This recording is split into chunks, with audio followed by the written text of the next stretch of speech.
scan meditation. We're going to be talking about mindfulness in sex, which is the act of joining and unifying spirit, mind, body, all of those layers. So, if you would join me in finding either comfortable seat, if you are able. I know some people might be on the go, some people might be getting ready for their day.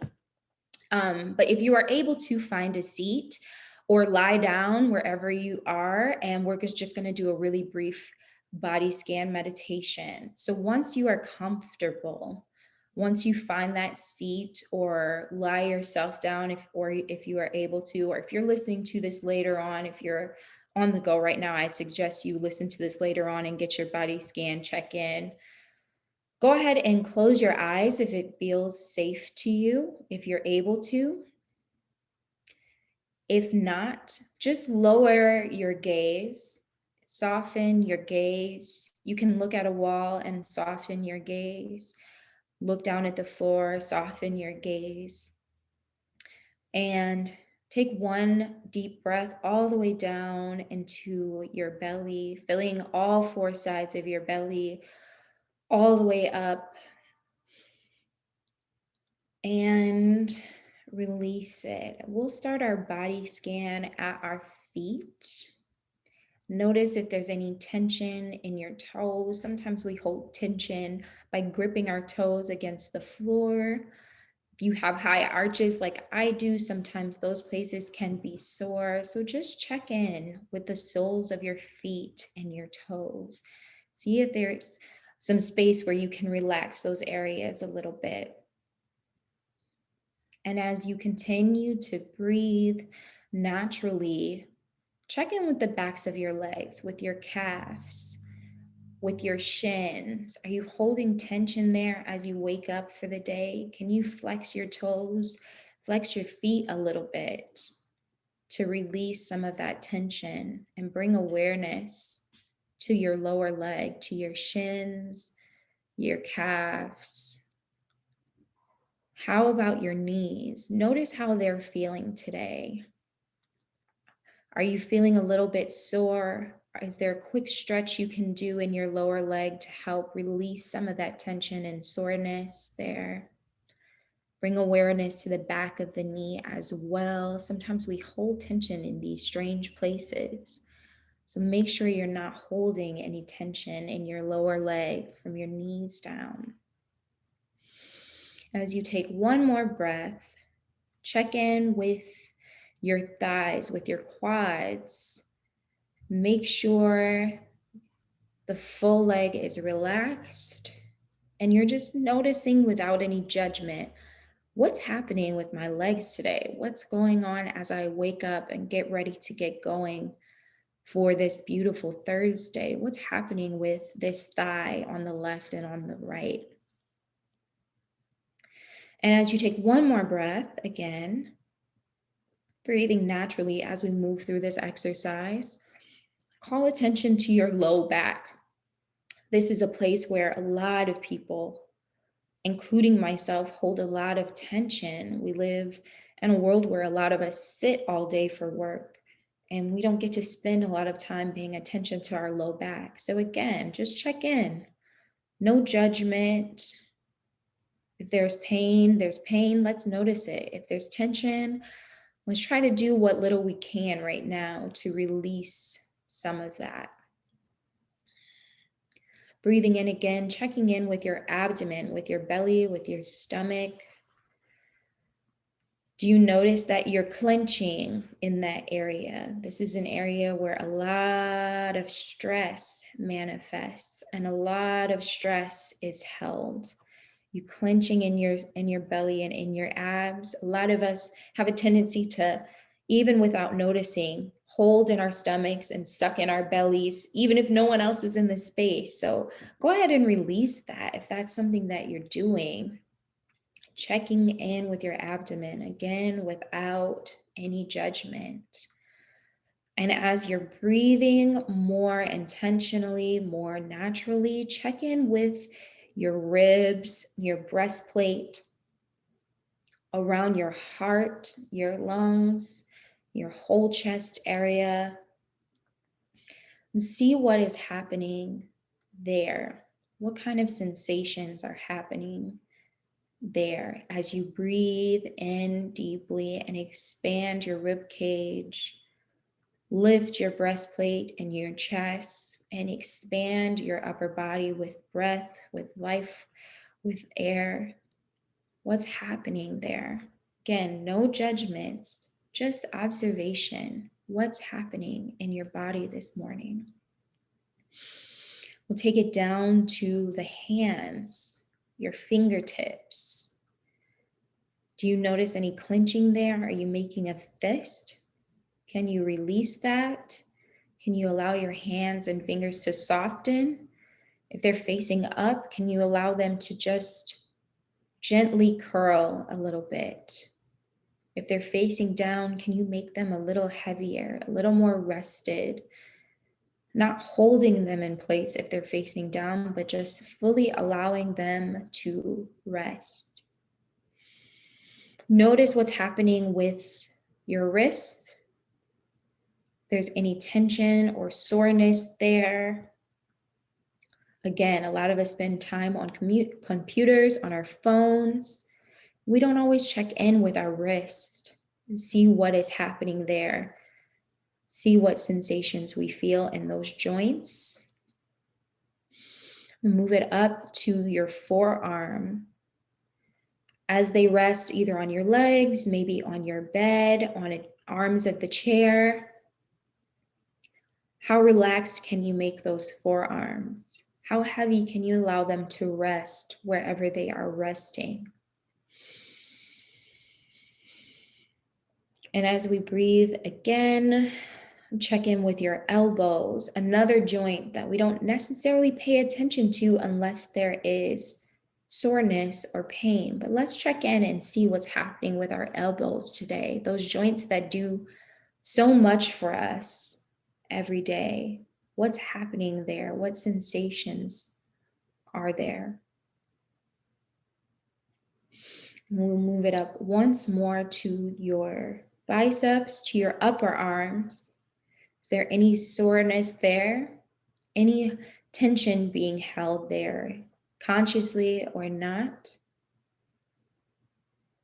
Bring awareness to that area and see how that place feels, how that bicep feels, how the back of your arm, your tricep feels.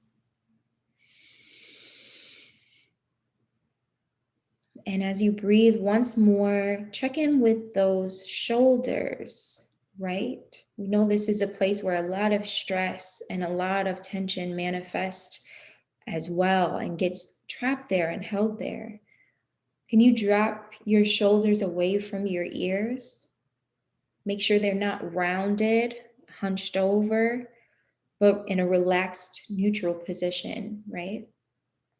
Check in and see what's happening in your shoulders.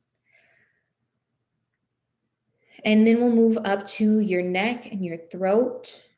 This is another one of those strange places where we hold a lot of tension around the sides of the neck, the sides of the throat here. Can you relax that? Can you release that? A lot of the tension that ends up in your shoulders will start around your neck and your throat. So as you take a breath, maybe swallow a little bit and try to relax that. And we'll move up to your face, starting with the jaw area. A lot of us grind our teeth at night, and you can carry that into your day if you're not careful and aware. So find a way to sort of unhinge your jaw, relax the jaw, relax your tongue inside your mouth, relax the lips and all the muscles around the bottom of your face. As you breathe again, see if you can relax your eye sockets and the skin around your eyes. Sometimes as we look at our screens, we squint a little bit in order to see better. Sometimes in the morning, the bright lights make us squint a little bit as we shake off, the sand from the Sandman as we slept. Can you relax the skin and muscles around your eyes and eye sockets and eyebrows and moving up to the forehead finally? Can you release any tension happening there in your forehead, the skin and the muscles, excuse me, in the forehead area?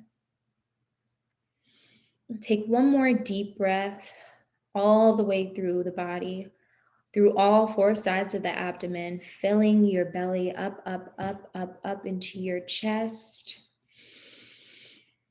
Hold for just one moment and release that breath all the way out, emptying all the way from the bottom of your belly to the top of your chest. Eyes still closed, gaze still softened. Return to normal breathing. Just bring awareness to your full body, from the tip of your toes to the back of your ears, your forehead, the crown of your head. And take a moment to express gratitude for this body that holds you and allows you to experience the world. We'll take one final breath together. Again, all the way into your belly, deep down into your pelvis, and release. When you're ready, you can either regain your visual focus, open your eyes back up, and notice how differently you feel maybe right now. Maybe a little more in tune, a little more relaxed, a little more focused, a little more aware, right, of how you're feeling this morning. This is something that I like to do as often as I can. Admittedly, not often enough. This is something ideally I would do every single morning, but I don't always have the time. Life is busy. But yeah, it is a great mindfulness practice to do either before bed or as you are rising or midday as the stress and tension of the day may be at full swell. If we take a moment to just check in with our bodies, we may be able to accomplish things a little bit more smoothly and take on the remainder of our day a little bit better. Also, this is a great exercise before sex or self-pleasure to do either alone or with your partner. It can be very sensual to do together. It can be a great connector, can be a great way for you to deepen your self-pleasure practices and become more connected with the body. So that's very simple. Everybody knows the order that your body goes in and knows how to breathe. So anybody can do a body scan at any time. So one of the reasons that I became a sex educator is because I understood that the body was not the only thing involved in sex and sexuality, right? It was only a small fraction of everything that was happening, either during self-pleasure or during partnered sex. And I started to look into the ways that our mind, our physical brains, sort of interact with us and control what is happening to us during sex. A lot of people say sex happens actually between your ears more so than between your legs, right? And both are true. Both are true. But I also learned recently that we have the power and authority to reshape our brains. We can actually change the tangible shape and size of our minds, much like any other muscle in our body. And, you know, they say that the brain becomes fully developed at age 25, roughly. And I started to think about all of the things that were shaping Portia before she turned 25, all the things that were building the parts of my brain that thought about, understood, and collected knowledge about sex and sexuality. And that led me to also think about the young people in my life that are younger than 25 and the things that they are thinking about, the parts of their brains that are developing, the parts of their brain that are collecting information and knowledge about sex and sexuality. So I want us all to think of them this morning and take a moment to list their names in the chat. I'm going to list mine. I have 10 nieces and nephews now, and surely more on the way. And all of them, even the little ones, are collecting information in their brains about sex and sexuality. So as you all are dropping those names in the chat, I'm going to go to my slide. So John, can you bring those up, please?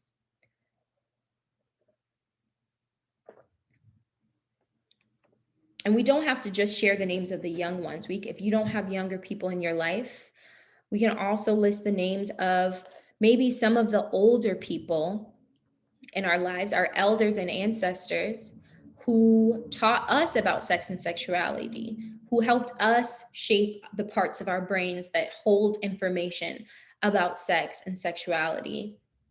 And maybe some of the people who needed a little help, maybe their brains could have used a little bit of reshaping and molding, right, around the concepts of sex and sexuality. As we often say in this space, and more specifically, I've heard Shawnee say, when we heal ourselves, we're healing forward for the people that are coming and for the people that are younger than us, and also for our ancestors and our elders, right? So keep that in mind as you take information away from this discussion and bring information to this discussion. Who are we healing for, right? That is already here. Who can we help to not need to maybe do so much reshaping and rebuilding of the mind as they get older? What are the names of those people? So the title of this discussion is Mindful Sex, and I put be mindful, not just mindful, because so many of us have full minds, meaning busy brains, lots of chatter in our brains, which prevents us from being mindful, not just in sex, but really in life. And it creates the concept of building your brain up. Brain up is called neuroplasticity, and it keeps us from having neuroplasticity in the areas that matter most, like enjoying sex and sexuality. Can we go to the next slide, please?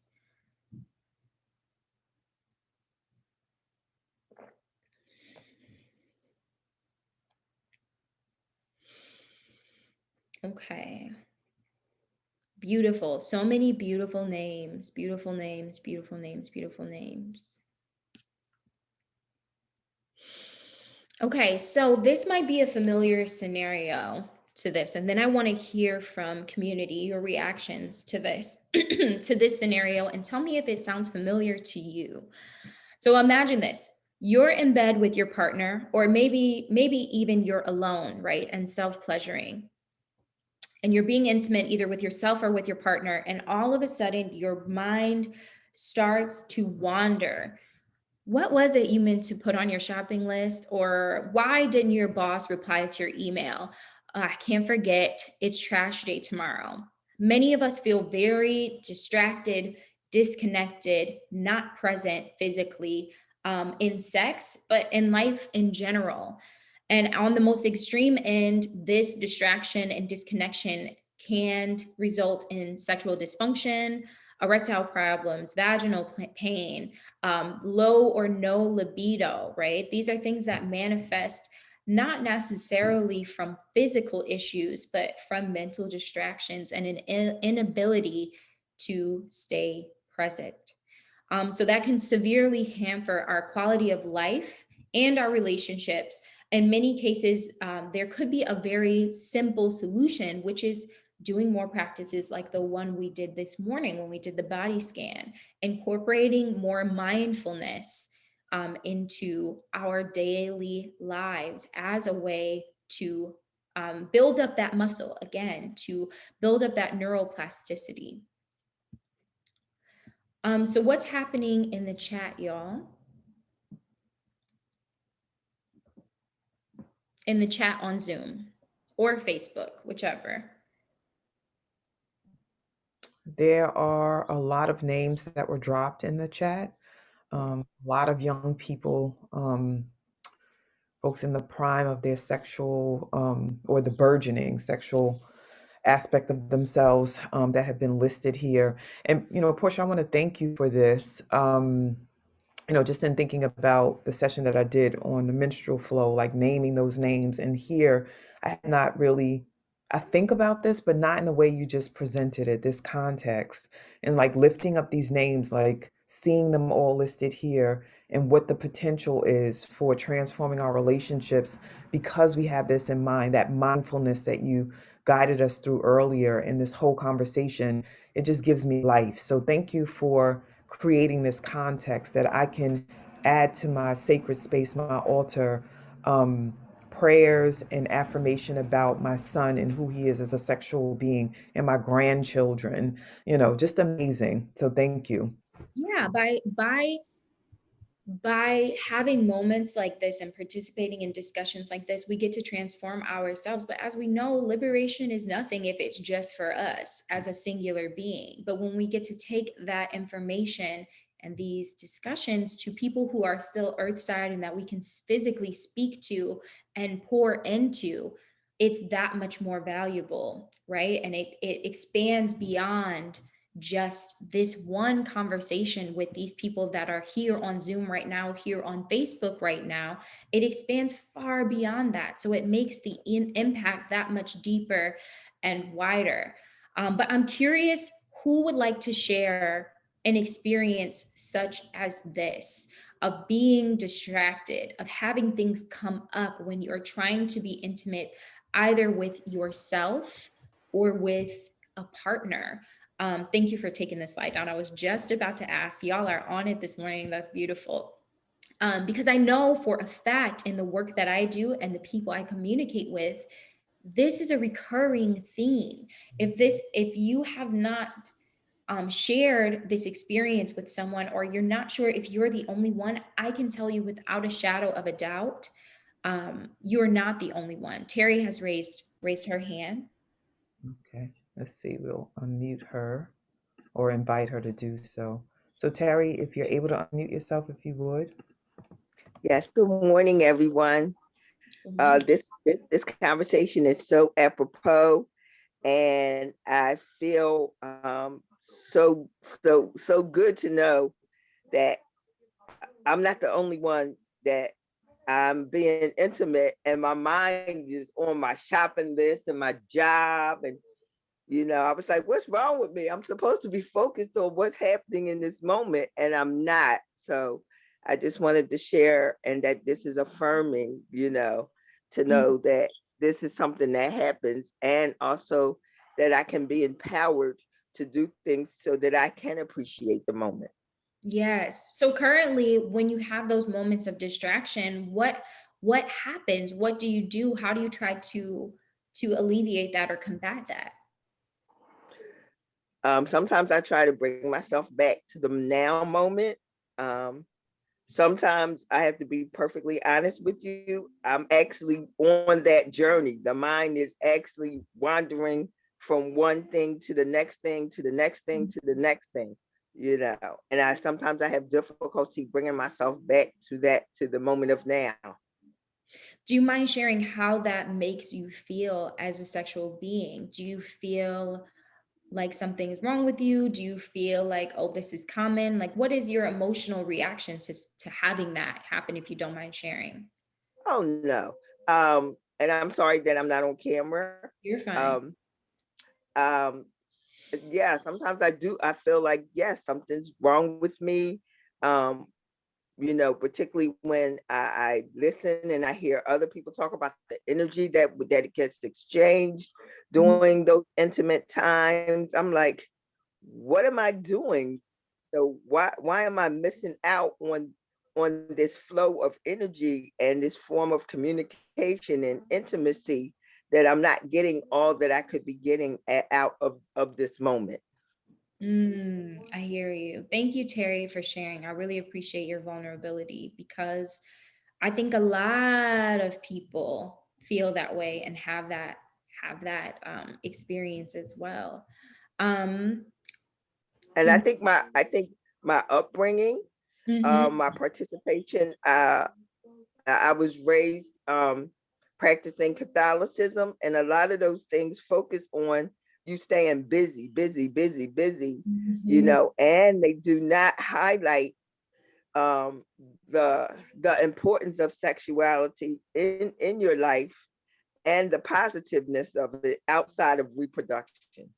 Yes, Terry, you just said a whole word. A lot of the issue that people have when it comes to being present during sex is that we are not focused on being present during life. We're focused on being productive. We're focused on hitting a goal. We're focused on getting to a finish line. And when it comes to sex, for a lot of people, that finish line is orgasm.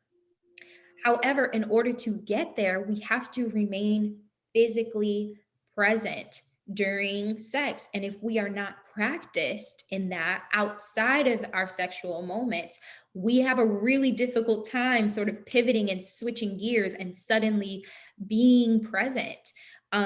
Yeah, so thank you for bringing that up, because that's a crucial point. There's always this focus on busyness and being productive, productivity, and hitting a goal, and not so much on just enjoying the moment that you're in and being present to the moment that you are presently in, and enjoy it. So thank you, Terry. I'm seeing a couple more comments. Can you tell me what people are saying here and on Facebook?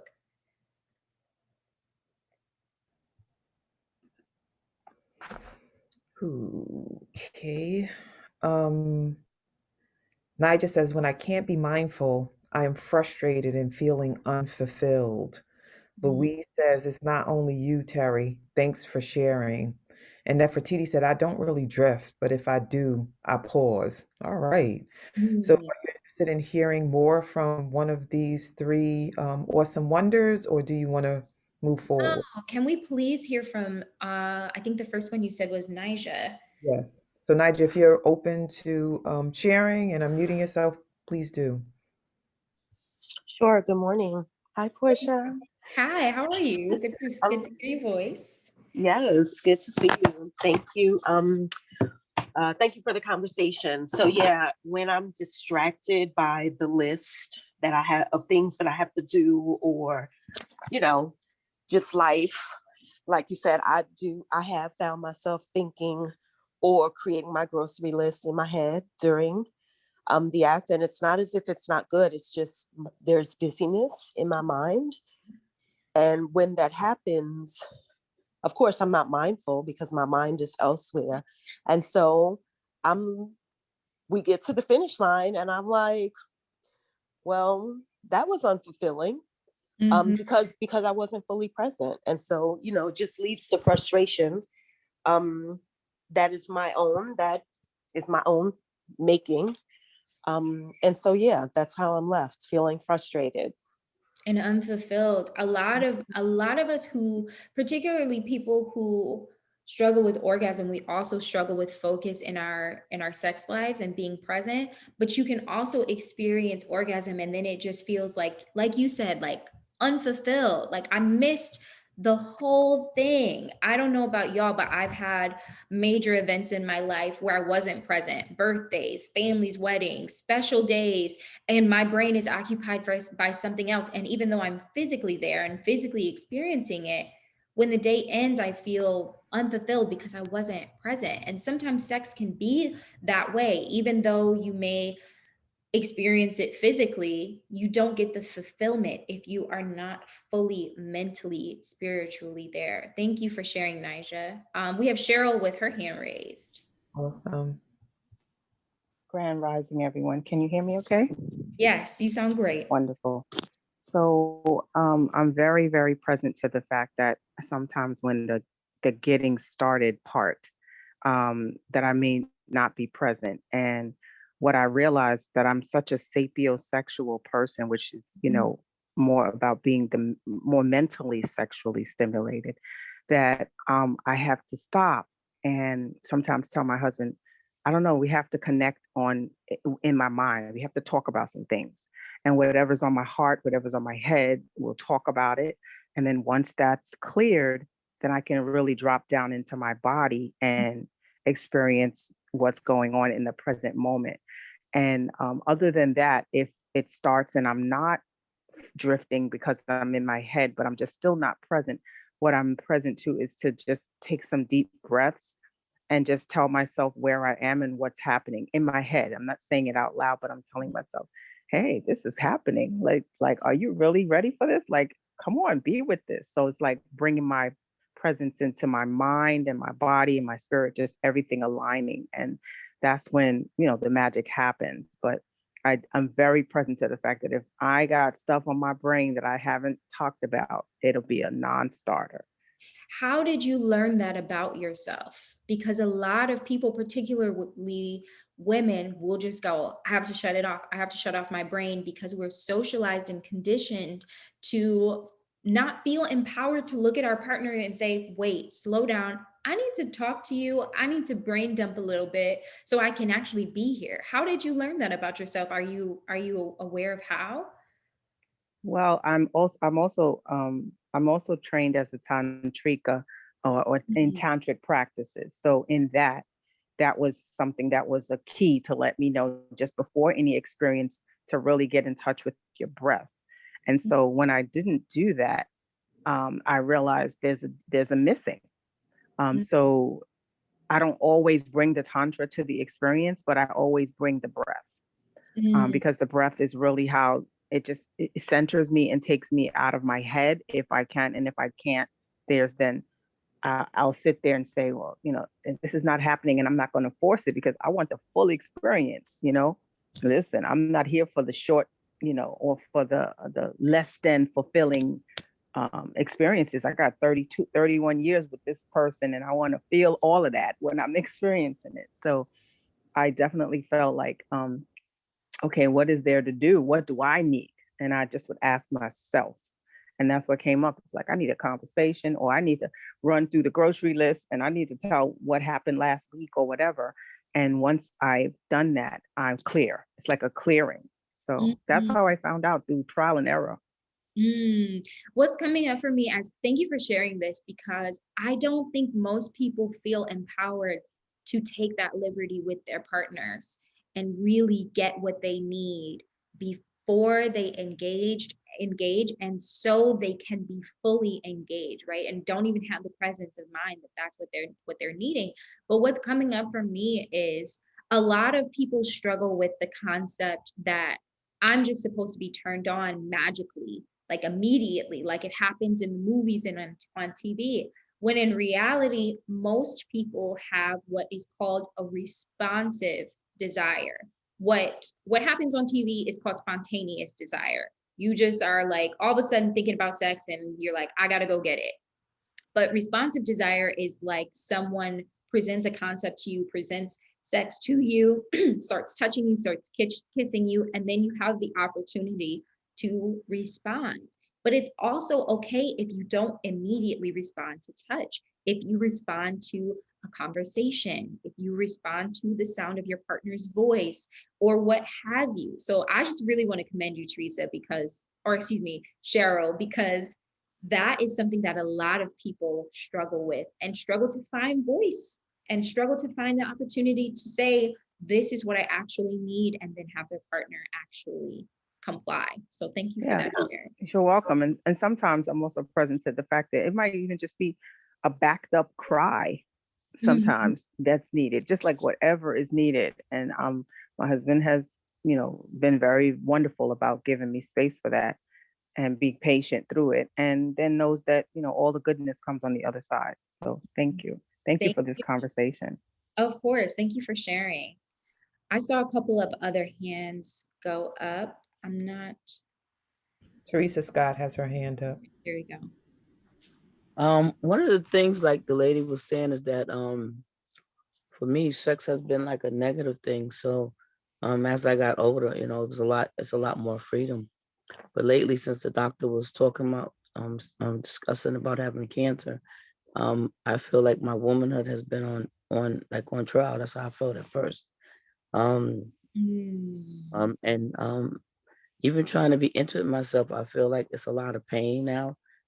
So it's like I don't do it, and it's like I think that could be why I'm like so frustrated some days, is because it's like just trying to like just even just to be thinking about it. It's like I was sitting there and I was like, wow, this is a great conversation. Even for people to be so vulnerable, it's just beautiful for me. So I'm just thankful for it. But it's like I just feel like, how do I get back to that place where I could just just be with myself, or even like I was with someone, but it's like I just feel like I can't be with the person because mentally they're not giving me what I need. So I just, even making that choice, because when I was younger, before I was like, really earning myself, I would just do it anyway. And so now at this particular point, I can't.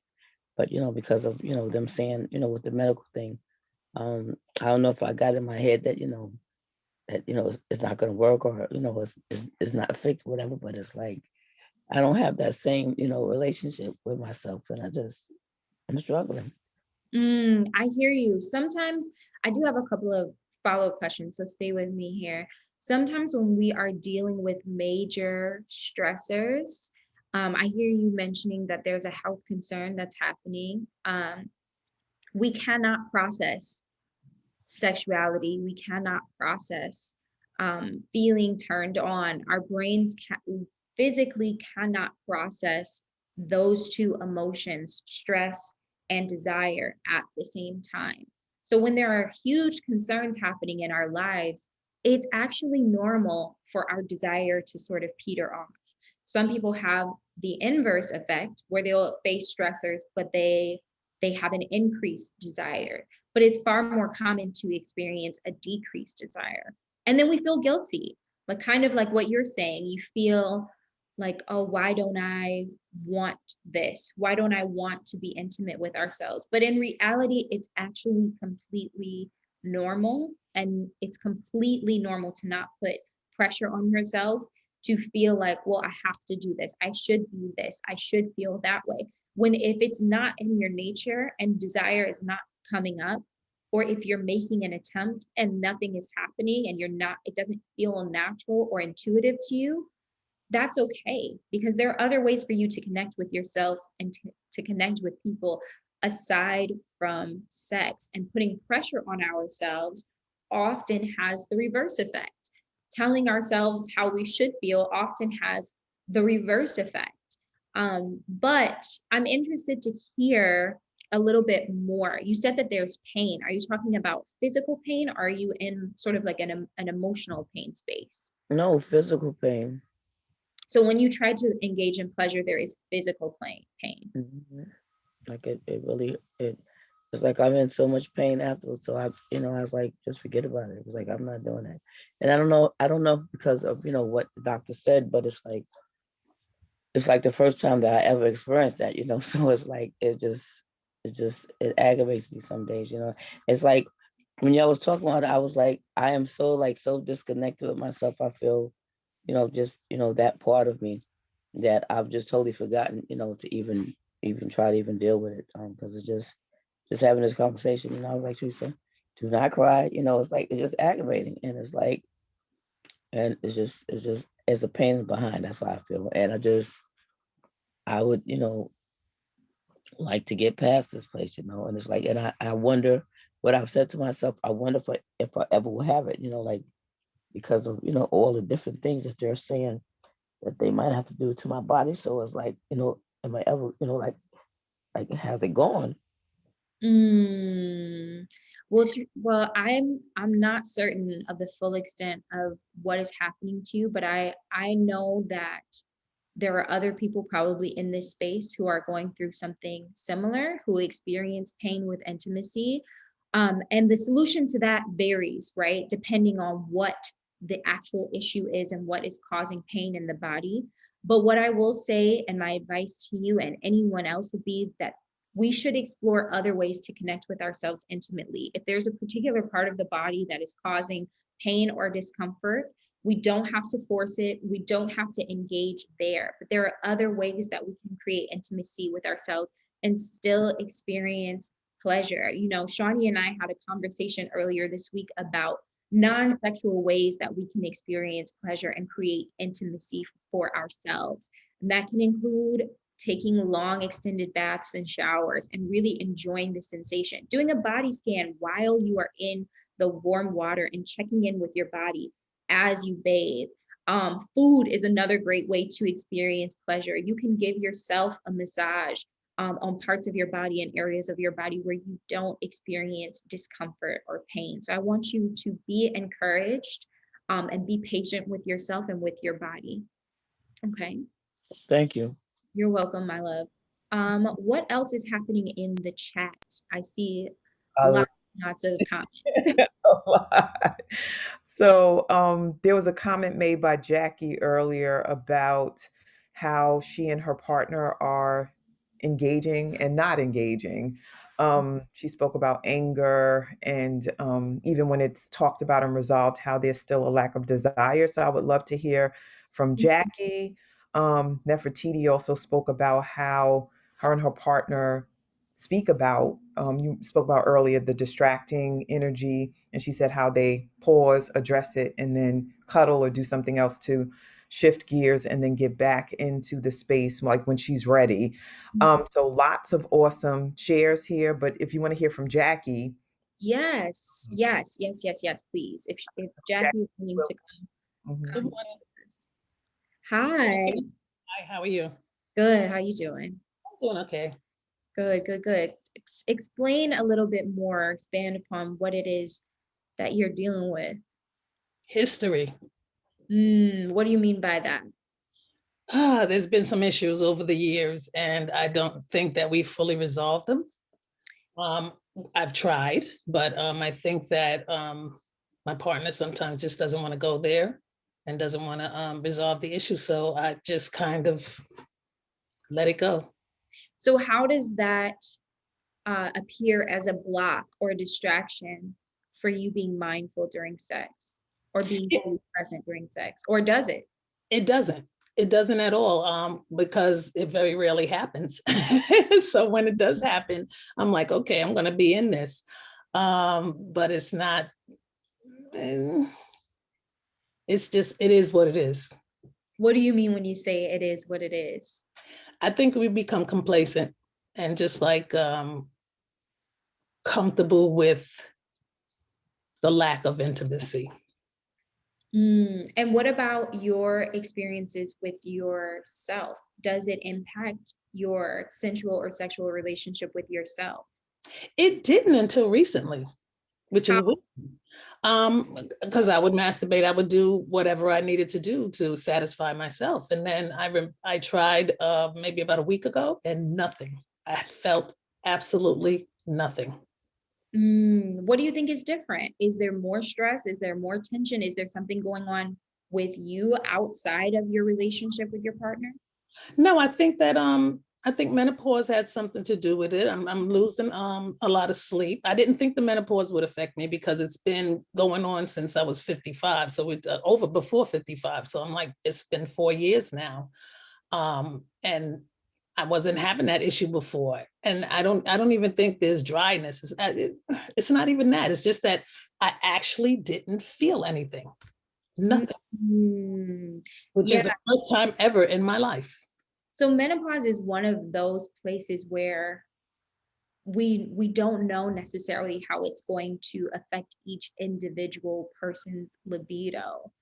However, having a practice like mindfulness can help you stay in it maybe a little bit longer so that you can actually experience desire. I'm not saying it's a cure all, right? Because when hormone levels in the body are changing and shifting, the body is just going to do what it is going to do. But having a practice throughout your life where you're relieving stress, you're being more mindful, you're being more present, can help you stay with yourself a little bit longer so you can potentially get there. But the same thing I said, before, we don't have to put pressure on ourselves or on our bodies. It's often counterproductive to do that. So then we get to expand our definition of pleasure. We get to expand our pleasure practices to include different things and different acts so that we can still be intimate with ourselves and still connect with ourselves or potentially our partners, but just for the time being in a non-sexual way. Does that make sense? I've been doing that for a while. I've been doing that for a long time. So yeah, I'm very familiar with that. And I substitute my workouts, walking, whatever it is that makes me feel good as a woman in order to be satisfied. But it's in the mind for me. If it's not there, then it's not happening. And so that's part of it. So what do you do? Do you have an opportunity to address what's happening in the mind or what's not happening in the mind? Or do you just kind of say, oh, well, not right now? I put it off. I put it on the back burner because it was so frustrating for so many years that I got tired of being frustrated. So I was like, because I would do whatever I needed to do to make myself feel that, and then try to express that in my situation, and it wasn't happening. So I just decided, you know what? I'm not even gonna go there, because I used to have a very high sex, a high libido of, whatever. And my partner did not. So that was a struggle. And then after a while, my libido is just like, I think I just blocked it. Like, I'm just like blocked off right now. And there are fluctuations over our life, things will increase and decrease, and it's always a roller coaster. So it may come back to you sooner than you think, but just remain open and keep trying and keep engaging with that part of yourself, so that when it does come back and when that desire does return, and when your hormones reach a level where your libido is whatever the new normal will be for you as you progress through life, you're still practiced, right? You still have the opportunity to see when and how it may return to you. Does that make sense? It does. It does. I don't have a lot of faith in it right now, but yeah. It's hard to, right? Because you're in a new phase of your life, or new-ish, and there's a lot of unknowns. It sounds like there are things happening in your relationship, and it sounds like you understand that in order to experience intimacy truly with your partner and consistently, those things have to be addressed. When and how is up to you and your partner, but just keep engaging with that part of yourself as often as you can, and finding ways to find satisfaction and find pleasure in the meantime, because Yeah, a lot the baths help. The baths help. My bath time is my intimate time with myself, and I'm somewhat satisfied with that, which is unusual because it never used to satisfy me. you'll find new and innovative ways to connect with yourself sensually, sexually, intimately, if you allow yourself to be open to it and be creative. But I hear you, it can be frustrated, and you're allowed to be frustrated about it, but don't allow the frustration to block you from experiencing pleasure. Thank you. Yeah, You're welcome. before Jackie leaves, when I think about next month, Jackie, and what it means for this community and who you have been as co-creator, like we're approaching a year in this journey. And I think about all of the tools and the shares, and a lot of them coming from you over the course of this journey. So Portia mentioned allowing. It's actually a sacred principle. It's a law inside of the universe, the law of allowing.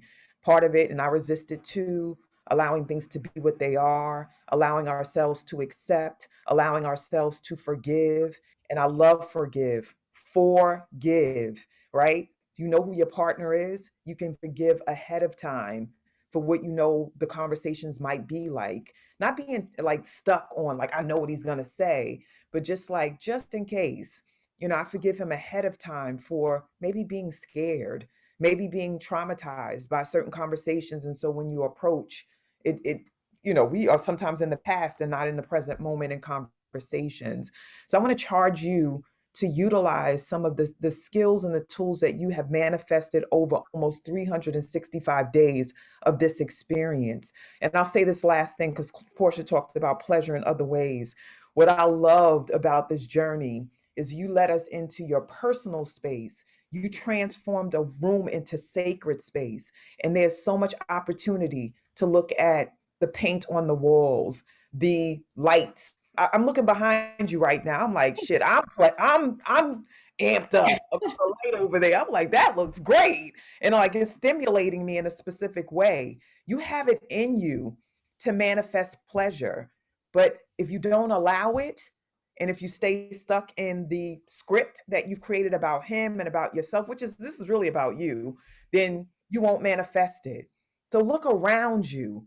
I see light all behind you. I see joy behind you in the colors and the scheme. Choose it. Love and pleasure is everywhere. We just have to be open to see it and experience it. So I just wanted to put that out there because I love you and you have blessed me in this space and brought me pleasure. So I just want to offer up that you have the opportunity to tap into what you give so generously to others.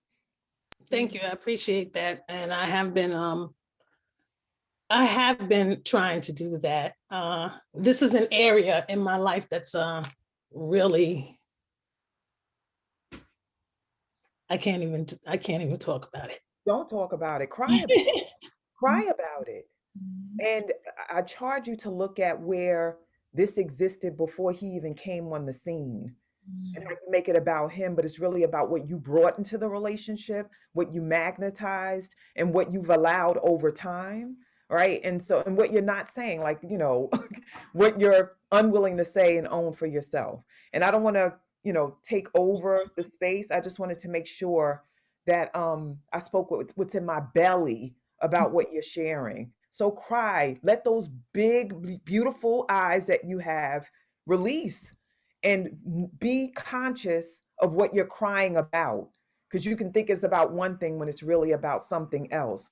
Let the floodgates open, like for real, not as victim, but as um possibility. Cry from a space of possibility. Like these tears will fertilize something that I haven't allowed myself to view and see before, because I was unwilling, because I wasn't allowing him or me. It's really about you. I keep going back. It's about you. But I love you so much, and I want to win with you around my healing and transformation. So as you grow and transform and accept and allow, so do I I also get to do it. So does Portia and everybody in this space. So thank you for being the conduit for that this morning. Thank you. Thank you both. Thank you so much, Shawnee, for bringing that into this space. I think there's a lot of, like Shawnee said, a script. There's a lot of narrative that we create about who gets to experience pleasure, and more importantly, why we don't. Especially as Black people and people of color, we don't see ourselves in pleasure very often. Through media, through television, through commercials and books, we don't see ourselves as the prime people experiencing pleasure, whether that be sexual pleasure in movies, whether that be the luxury of having a yacht, taking a vacation, enjoying a decadent meal, having the pleasure of free time, right? So then we create these narratives about what pleasure is allowed in our lives and what it has to look like. But when we allow more possibility in, when we allow ourselves to imagine and create and manifest new forms of pleasure for ourselves, we can have it all. We really can. And I'm seeing lots and lots and lots of support in the comments. So that just tells me that there is so much more possibility for us as a community to create that for ourselves. We are at almost 8 o'clock. So I just want to acknowledge people who may have to pop out at this point, and thank you for your time. Thank you for being here. Thank you for holding space and being present. If you do have to go, we understand. You are able to stay in contact with me through Instagram, Facebook, Twitter, my website, all Froetic Sexology or froeticsexology.com. So if you have to step out, we can still be in community, and I'm here watching from time to time, commenting in the Facebook groups and everything. So I look forward to maintaining connection to those of you who have to step out. But as we continue, we still have a little bit more time. I'm seeing lots of comments in the chat. Oh my goodness. Do you want me to read some of them, Portia? Sure. And then if we have a moment after that, we haven't heard from Facebook yet. So I would like to get some Facebook voices in here as well. Okay. Well, I know one of the shares that came from Facebook, and I invite Charmaine to continue because she's right in there, co-creating with the Facebookers, is that Rukia said that it all starts in she said, pain and pleasure starts in the mind. All of it starts in the mind. I thought that was a very powerful share that she put forth, and that was much earlier in the conversation, but it stuck with me. So, Coach Charmaine, do you have comments from Facebook that you want to share so we can bring our Facebook extended family into the conversation? They're quiet. I think Facebook is really sitting and digesting what's coming up for them in this conversation. There are a lot of hearts, a lot of care hearts, a lot of emojis are going up in the exchange that we just had with Sarah Jackie. So we could give them a few seconds and see what they drop. Perfect. Thank you. Yeah, Shawnee, go ahead. All right. So you want me to read some of the comments? Please. Okay, awesome. So Hattie said our hormones control a lot of the functioning of our bodies. Our hormones line all of our body needs to be nourished. It seems simple, but being deficient in minerals and vitamins impacts us all. Um, Powerful share. Thank you, Hattie. Zakia, you had a share earlier, which I will paraphrase, but I'll read what you have here now. I was already celibate when menopause started in my late 40s, so I don't really know how it affected it. I enjoyed sex, however, I was never very sexual. Thinking back to how I was raised, shame, mystery, molestation all contributed to my experience. And Z, if I'm not mistaken, you also wrote about the fact that over the last 20 years you have been celibate and that there's not a missing of sex specifically, but I don't want to misquote you. Are you willing to share with Portia? Because I think this is an important piece, the piece about being celibate. Um, and Portia, if you would, and I can support because I'm not sure where you are with this conversation, but the difference between celibacy and abstaining, because it gets collapsed together. And for me, celibacy is something different than abstinence. So, yeah, so go ahead. If you could share about Z with Z, if she's willing. Yes, I am. Okay, Can you hear me? yes. Yes. Yeah. This has been a challenge most of my existence, I guess. I've never been fulfilled or satisfied. And when I decided I was going to stop, that was part of the reason. I wasn't getting anything out of it. The only thing I've gotten out of it has been my children. So I just stopped.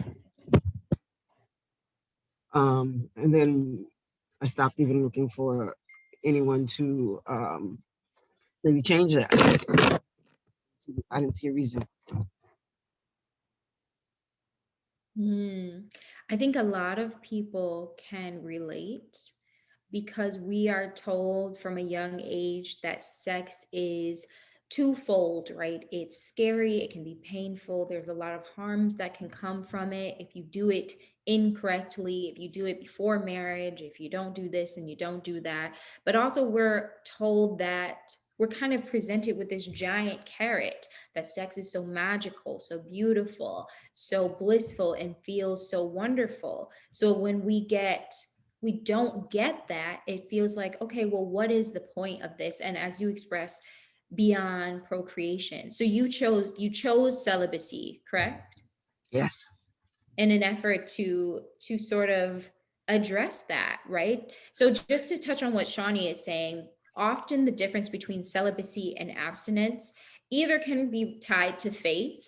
When I think of abstinence, I think of people who have not had sex yet and they are choosing to abstain, either for the duration of their life or until they are married. Celibacy usually is something that comes after people have already been sexually active and they are choosing to, for spiritual reasons, for emotional growth, et cetera, et cetera. It could be tied to faith as well, taking a leave of celibacy after you've already been engaging sexually with other people. So just to clear that up in case people are confused. But back to you, Z, and what in your story here,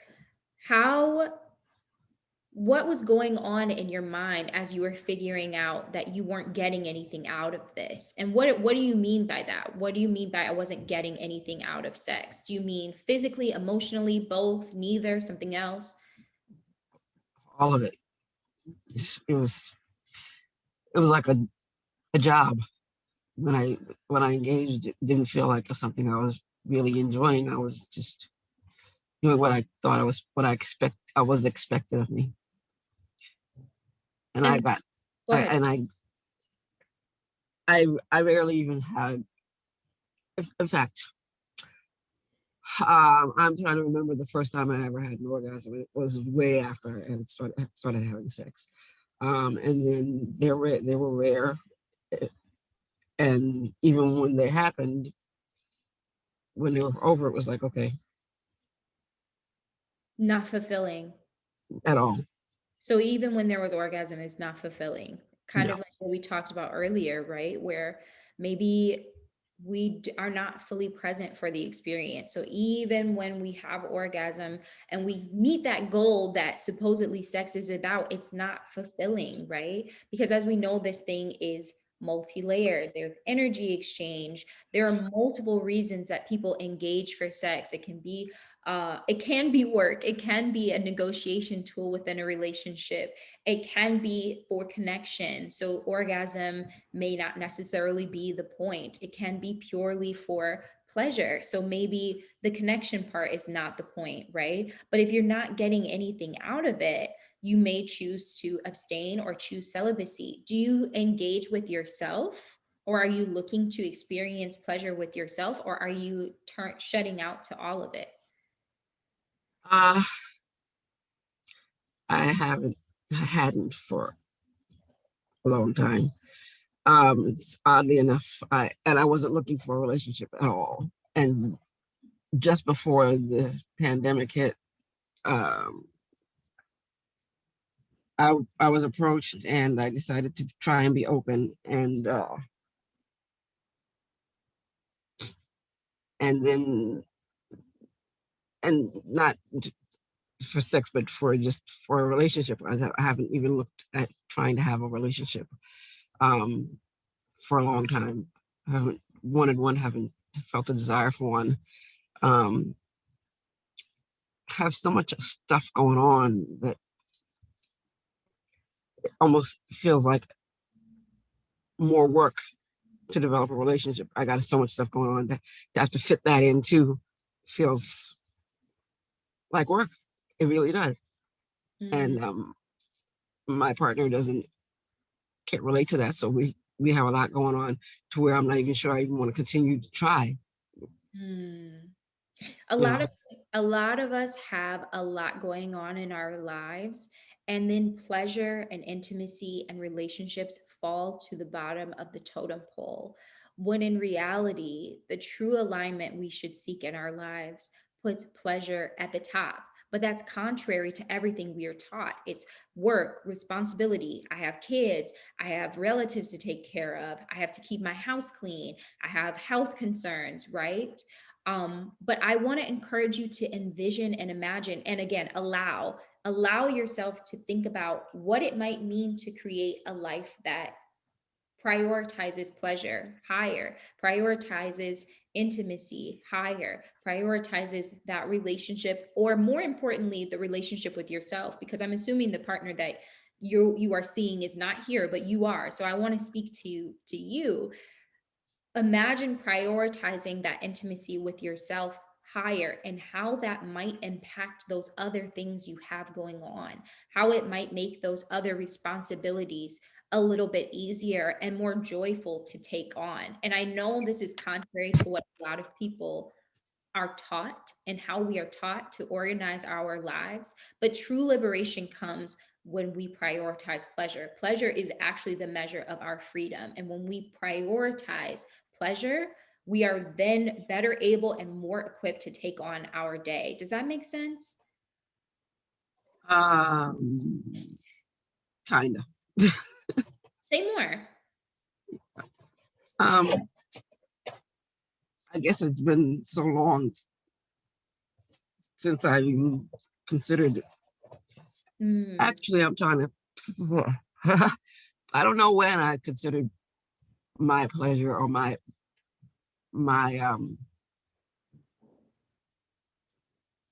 as important. I don't remember if I ever did. I want to tell you that it is. Our pleasure is important. It is probably one of the most important tools we have to navigate this world and this life. And it's also tied to our prosperity in this life, right? When we're experiencing pleasure and we are prioritizing it, we're vibrating at a higher frequency. And therefore, everything else that is drawn to us in this world is vibrating at a higher frequency. Um, So we have to see that, and we have to prioritize our pleasure because it is tied to our liberation. It is tied to our freedom and prosperity. That makes sense. Okay. I just want to, and you said you haven't considered in a long time that your pleasure is important, but considering is the first step. And I want to encourage you to continue to consider and then see what comes after that. Okay. Okay. All right. Thank you so much for your share, and be encouraged. Thank you. Wonderful. There's a lot going on in the chat. Okay. Where we are going. Thanks, C. Thank you so much. All right, so Facebook, Rukia again. When homeostasis, I'm not sure what this means, but I'm gonna try to rework it. Okay.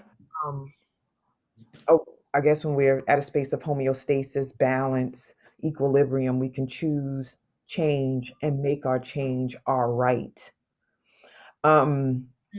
Denise, Jacqueline said to Denise, if I show him, she's speaking about her mate, or if I try to change positions, I think they're talking about when they're being intimate, he loses erection. It's not physical because we have already gone through all of the medical tests. It's psychological, and even therapy has not improved it. He is holding on to the past, and I am tired of trying. Mm. Anna in Facebook said, that's it, pleasure principle. Hattie, sex, orgasm is an integral part of our lives. It's unhealthy not to come or orgasm. The buildup is toxic on the body. Let's break fast. Break. Let's break. I'm not sure what that means. Of all the thoughts and deny us. I'm not that deny us. Let's see. Sherry, I thought about pleasure. This is Facebook. I thought about pleasure equating to freedom in relation to how inmates often find joy in working out because the pleasure of working out may give them a sense of freedom. That's powerful. That That's is. a powerful share. Mhm. John Carl said pleasure. This came from Portia. Oh, he's just repeating after you. Pleasure is the measure of our freedom. Ashe, ashe. Um, let's see, again from Rukia, I have friends who deny themselves in the name of religion, abstinence, and external sources, and are not living in their utmost joy. Their abstinence feels to me like starvation. Y'all bringing it this morning. And I'll say also that Fatima earlier, in all caps, so she was not yelling at you, but yelling from the rooftops about the experience of having a conversation like this that's authentic, where people are being real and expressing themselves, and just the questions that you're asking Portia to forward the conversation. And and then the family is doing what they do, which is acknowledging Z and her share, because we are a loving bunch here and we make sure that we take care of one another. So Portia, where do you want to go? Adam has his hand raised, so it would be great to hear from a brother in the Yes, space. absolutely. That's what I was going to ask, if there are any male voices that wanted to speak up. So let's bring Adam off mute. Adam, if you would unmute. Sure. Hey, Portia. Hey, Shawnee. Hey. Thanks for having this conversation. What I wanted to say is I believe the biggest mistakes that most people have in a relationship is that they conform into somebody else's world as opposed to creating their own world while they're single or by themselves. So when they conform into somebody else's world, they become locked down in a sense where they become out of shape mentally and physically, and they're not as happy as they were when they're in that relationship. So my biggest thing is that people need to start creating their own world before they conform into somebody else's world. That could, oppress them in the long run. Absolutely.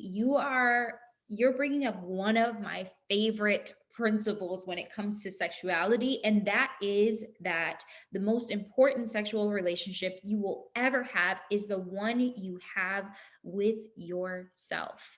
And whether you are a person that engages in masturbation and self-pleasure and solo sex, because not everyone does that, and there's no shame in not doing that, but creating, like you said, your own world, your own practices, your own space, your own rituals, right? Your own definition of pleasure and sensuality and all of these things before you bring yourself into a relationship and before you engage with someone else is essential, because then you don't ever get to know what you truly enjoy and what pleasure looks like for you.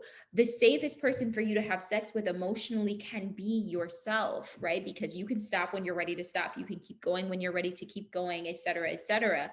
And we don't have the ability to freely explore all ways with partners because their emotions get in the mix, their preferences get in the mix, their thoughts and opinions get in the mix. And when we can potentially begin to feel self-conscious instead of truly free. And once we have that and we've experienced it with ourselves, we then have expectations for how we want our partners to engage with us and what true pleasure can look like. And we're not going to settle for less because we understand how deep and how wide our pleasure can go. So thank you for saying that and really rounding out the conversation with that concept, because especially for women, we're kind of told, oh, when you start having sex, the man will know what to do. And the person you're with is going to just sort of lead you and guide you instead of being encouraged to explore on our own and create our own world. I love the way you phrase that.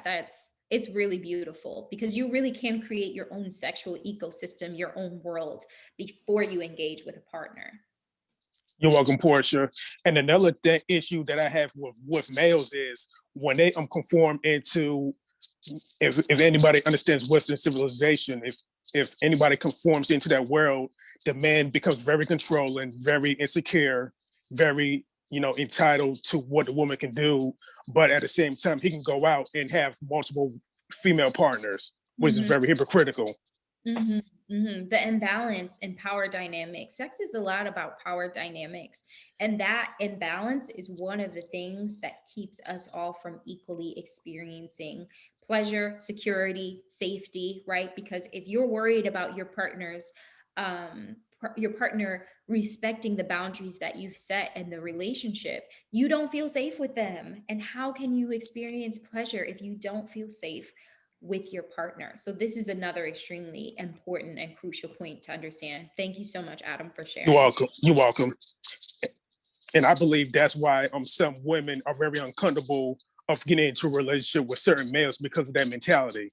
Mm-hmm. Yeah, it doesn't match up and it doesn't support everyone in the relationship. It's selfish. And when there's not a balance and an even level of security, one person is getting more out of the relationship than the other, and there's no safety, there's no security. And we can't be mindful, we can't be fully present when we are intimate with people. Beautiful. So, Portia, just thinking about what you just said, and this is me processing and putting it out there for the community. I was in partnership with someone where I felt safer in sexual exchange and intimacy with him than I did out of bed. Mm-hmm. He was more expressive and open and vulnerable when we were having sex, making love, than he was when we were sitting on the couch just talking. His emotional intelligence was stunted, and it was very confusing because Yeah. it's like to be so close and connected in intimate exchange, and then coming out of that and having him be stoic and robotic. Um, it was extremely confusing. You know, what's coming up for me is a lot of people talk about how the most toxic relationships they are in have the best sex. The ones where one person is emotionally unavailable or they play hard to get, there's a cat and mouse thing going on. When there's sex, it's the best sex that there's ever been. When my thought is, potentially, yes, that person may just happen to be completely emotionally unavailable, but they're a great sexual partner. They know how to listen in bed. But what is more likely is that we are starved for attention. We're starved for that emotional connection and spiritual connection. So when we have sex with that person, it feels like this huge fulfillment. It feels like, oh, I'm finally getting something from this person. When you have nothing and someone gives you crumbs it feels like a gourmet meal, right? When you have absolutely no food and nothing to sustain you, and somebody gives you a little bit of rice, it's like, oh, okay, finally, I have something to nourish me, right? And our brains are tricky like that. We will honestly believe, so, and sometimes it is true, but we will honestly believe, oh, this person is so vulnerable, but only when we have sex. No, girl, that's the only time they're vulnerable at all, even a little bit. So it feels like a lot. So we have to be cognizant of that. We also have to be aware of people who know this information and understand this and weaponize it against us, right? People who are not emotionally available, but they know how to act like it. They know how to model it when they're in bed, and when they know that you are vulnerable and you are receptive and you are open. So they may know all the right things to say when you're being intimate. They may know how to be vulnerable. They may know how to sort of push those buttons for you, but it may not be authentic. Sometimes it's manipulation and sometimes it is intentional. But be very aware if someone is starving you so that they can feel like they're feeding you with just their crumbs. And don't allow that. Don't allow that in your sex life, because you deserve so much more. That's a word, Portia. Thank you, my love. Yeah, of course. Um, oh my God, I'm just reading some of the comments. The community is hilarious. Woo! So they're saying like, "Come on, pass the plate, Portia." I can say this because I've been there too. Oh my I can say goodness. that because I know from experience. Yeah. You know, what you just shared, I had not considered, and my immediate response was like, no, it wasn't inauthentic. I felt, and I'm gonna look at this for sure, I'm like, oh, I'll go back and meditate on it, because I'm just like, nah, there was something about being on his two legs in life and being engaged emotionally that was super scary for him, Mm, and being in that space, being kinesthetic, being engaged in that way was a way that he could be free. mm, But I'm like, there has to be reciprocity. There has to be a space where, because my love language, like people are talking about being Sapio. sapiosexual. Yeah, that's who I am. I'm like, it's all about what we talk about, engaging, having that deep connection, and having it translate into our intimate exchange. And just feeling robbed as a result. And then it was mentioned earlier about religion, and he was raised as in a religion that's very restrictive. Mm, Even though he wasn't practicing, it was in him, embedded. So a lot of pretending. So, it's just deep. There's so many layers to this. And so inviting folks to take in what you have shared and do that unpacking and really, really look. And I always say the word interrogation, like peel it, pick it apart so you can get to it. And then if you don't know how to get to it on your own, this is a space to do it. Like employ and invite other people to help you unpack and process beyond this session.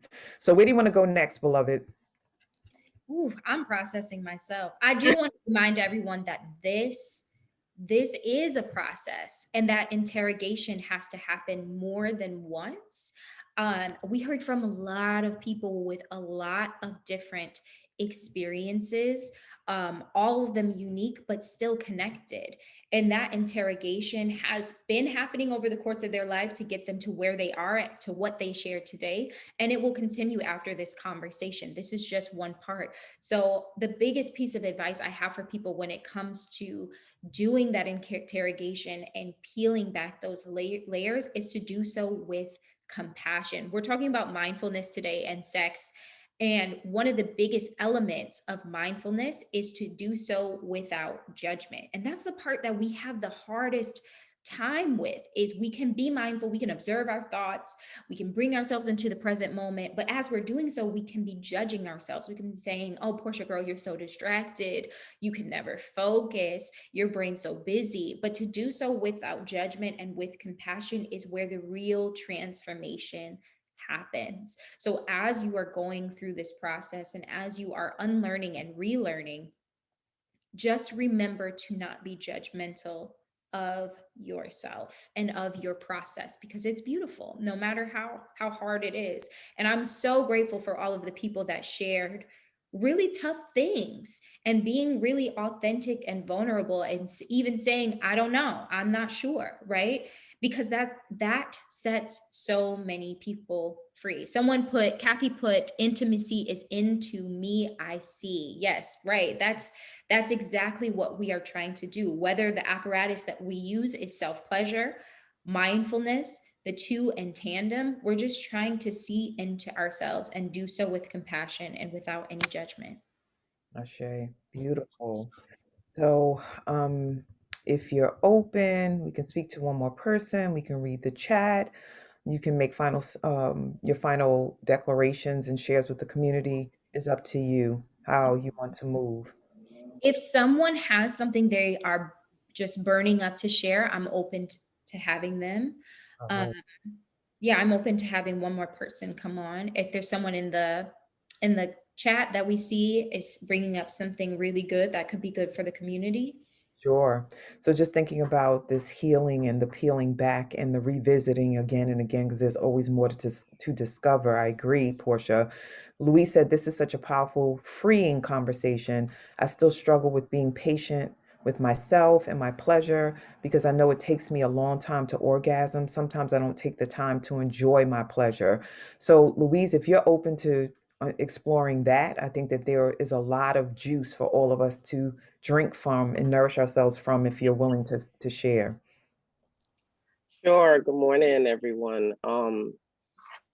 Yeah, I've always, I've read a lot of romance books since I was younger.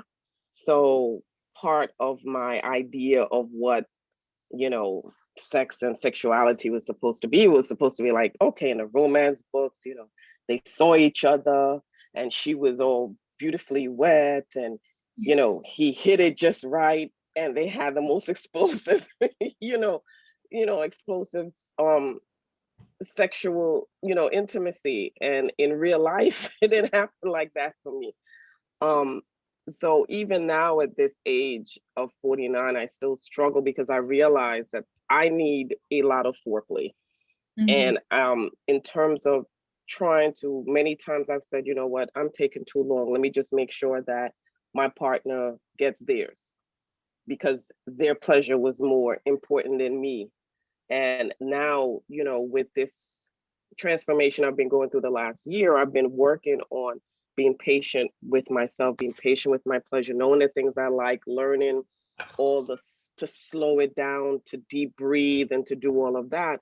Um, right now, my husband is out of town, not with me. So it's still been a challenge for me in terms of self pleasure and to just okay, let me breathe and put aside an hour. Like I've learned to kind of set boundaries, like to tell the children, okay, mommy needs an hour of me time. And then they'll start to snicker like he, what you gonna be in there doing? you know. So I'm like, whatever. We all sexual beings, da da da. So, they've had to work with me with that, with the boundaries. So there's sometimes where I'm like, okay, I'm gonna be patient and do this. And then other times I'm just like, oh my God, I just take too darn long. So that's just still a challenge for me that I'm working through. First of all, thank you for sharing, because if I talk to 10 women a week, 9 of them say I take too long. That is one of the biggest concerns for people. So thank you for sharing that, because I'm hoping that you saying that will set some people free. And then I want to offer a reframe for everyone that is listening, whether you are a woman or you're intimate with women. So you likely don't take too long. We think that our body responses are supposed to match that of our partners. But if you are someone who has a vulva, it can take you up to 20 minutes just to reach full arousal, not orgasm, 20 minutes to reach the full potential of our body's arousal response. Our partners do not take that long at all. It comes much quicker for them to become fully aroused. Some of them with age it changes, but most men do not take 20 minutes just to reach full arousal. So the fact that you've identified that, I need a lot of foreplay, that's absolutely fine. And so be empowered and stand strong in asking for that, and asking for it in the way that you know that you need it, because our bodies just not, and I hate the myth that women take longer than men, blah, blah, blah, blah. Our bodies are just different. And also our socialization and our society does not teach us to interact with people with vulvas bodies in the same way that it does for people with penises and men, right? We don't have the same intuitive knowledge about how to interact with certain types of bodies, right? And then you throw on top of that all the other stuff we're going through. We're going through a whole pandemic right now. We all have life stuff happening. We just barely survived the last election. You know what I'm saying? And then your individual burdens that are going through your mind, right? So don't feel burdened by the thoughts of, oh, am I taking so long? Because you take as long as you need. And also know that it's okay to take care of your partner, but sex does not end when the person with a penis orgasms. That does not have to be the end of the interaction. So stand strong in asking for what you need. And I'm so happy that you've identified that you need time for foreplay and you need time to experience pleasure so you can be warmed up and have the depth of pleasure that you deserve. Thank you so much for sharing. Thank you. Thank you for this. I feel like you've been giving us therapy this whole time. I love it. Thank you so much. You're welcome. I love to do it. So I appreciate y'all sharing. All righty. So it sounds like we are complete. So any final words you want to share with the community before we move to the closing slides, Portia?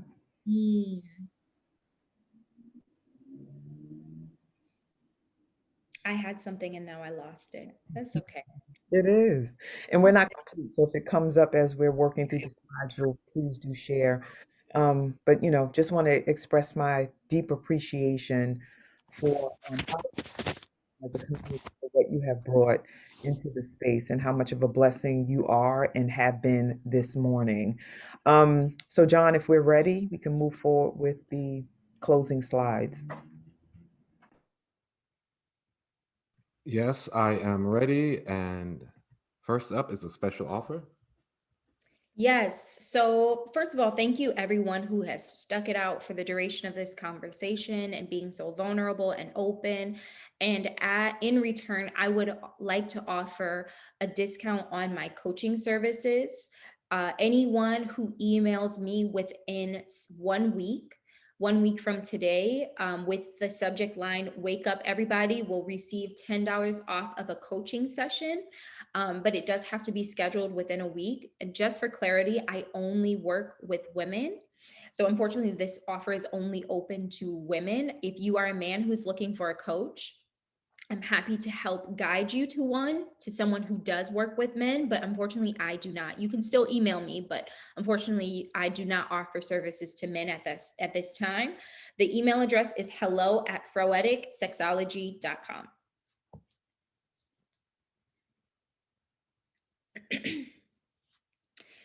Great. This is my contact information. I do have a Facebook business page. It is Froetic Sexology. My Instagram is also at Froetic Sexology. Those are the two places where I give most of my free content and where I spend a lot of my time on social media, so we can interact there. If you have other questions, you can email me at hello@froeticsexology.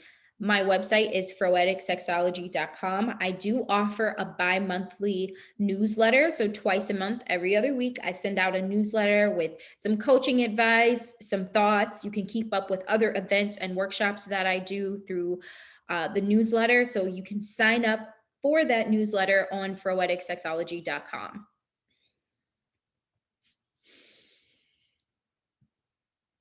Yes, so for anyone who wants to contribute a love offering or a donation, you can, oh, it just went, there we go.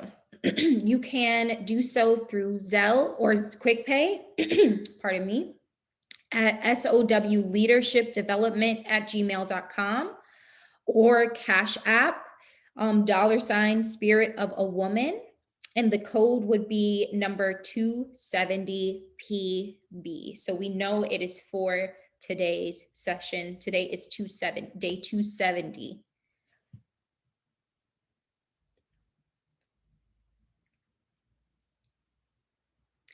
Coming up next, we have on Sunday, February 28th, for recreating the inherited self-image contract. This is going to be a powerful, powerful session facilitated by Sanyazin Haru Negron. So be there, be up bright and early, and get this session in at the start of next week. What a great way to start and in February and start the next week. And for the full schedule of sessions, we do Sunday, Tuesday, and Thursday, 7 a.m. to 8:30 a.m., Monday and Wednesday, 7 a.m. to 7:30 a.m. So for the live Zoom workshops as an option, just as those of you who are on Zoom right now, or you can join us on Facebook Live.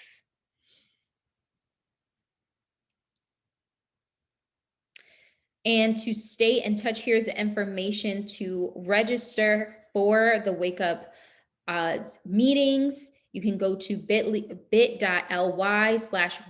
up movement, Facebook, bit.ly/woo community, that's WUE community, Instagram @wake up everybody virtual, YouTube, bit.ly/WUE on YouTube, and email info.wakeupseries@gmail.com. So please stay in touch. I wanted to share something else, Portia. Thank you. Around this stay in touch energy. There are some new folks in the space. So happy to have you. I see names that we have not seen before. And we always share in the Wake Up community. Don't make this a one and done, right? Hit it and quit it. Like you talk about sex and just showing up and expressing and sharing intimacies and then disappearing into the night. Like, unless that's the arrangement, an agreement amongst us, we ask that you not do that and that you come back into the space and contribute light, love, energy, knowledge, and beingness, so that we can all continue to ascend, because the Wake Up Everybody community is about growth, transformation, and ascension in every way. So if you're new to the space, please put in the chat that this is your first time. If you're first time in Facebook, please put in the thread that this is your first time, so that we can acknowledge you and also invite you to be a part of this journey and unfolding 5 days out of the week when we gather, Sunday through Thursday. We'd love to have you. So John or Charmaine, if you can share if anybody has posted around that, please do let us know so that we can acknowledge and celebrate them in the community. The other piece is that today, on Thursdays, we always open the space for conversation about being a part of our admin team. We have a dope ass admin team that manifests and builds on the foundation of Wake Up and this ascension journey every day from Sunday to Thursday, and then in between, like in our preparation process. So it's a 7-day-a-week venture to manifest for Wake Up and make sure that we have content like Portia delivered today, to make sure that we continue to grow and flow as a collective. And so today, please stay behind. You can stay in the Zoom space. You can stay on Facebook. It'll continue to be recorded and broadcasted in Facebook, so that you can hear what it might be like and what opportunities you can have to co-create as an admin person. And there are lots of ways to contribute, not just what we did today as an admin team, but on the people who create the slides or who onboard the facilitators, just all kinds of juicy things to generate in the community and to work your muscle of volunteerism and contribution. So stay behind, and we're going to have Kathy lead that conversation, Kathy Thompson, and then we're going to do what we know how to do best in this space, which is to share and spread love. Charmaine or John, anything about the newcomers that we need to share before we do the love shower for Portia? No, no one has stated anything other than you in Facebook land. Okay. All right. And if it comes up later, that's cool, like as we're moving forward. So for the 29 awesome wonders that are still in the space, please unmute yourselves. Please pour into our beloved sister and just acknowledge her for what she has done. Thank you, Thank Queen. you, Dripping Thanks, Thank you, Portia. Portia. I Wonderful love your girl. energy. And Thank you for outside being of here. Marie Awakening Thank and you for walking walking in in and Move being forward, consistent everybody. and so be not being fun, flowing wonderful with happiness wonderful about our conversation, thank you, thank you, abundant thank you, things. thank you, so Shawnee. You know I good. love you. Thank Hey, you, Portia. Portia. Very Thanks, great. Portia, for So what you do. good. And I Thank will you, love. Let's move You forward. Our power. I will Good. say, Wonderful day, everyone. Portia, Hallelujah. thank you for the accolades. Yes. Measure for your It was future. wonderful. Good. Yes, thank you so much. Enjoyed the whole process and the Thanks, mindfulness. everybody. Thank you so Love much. y'all. Bye. Move forward. Ashe. Family. Thank you, Adam. Thank you, You're Nikki. welcome. Thank you. Yes, dear. And let's move forward, everybody. Administrator. Thank you, Portia. Thank you, everyone. Thanks, everybody. Wonderful. Y'all rock. Y'all rock, family. Jackie, y'all rock. Z, you You're rock. welcome. Everybody.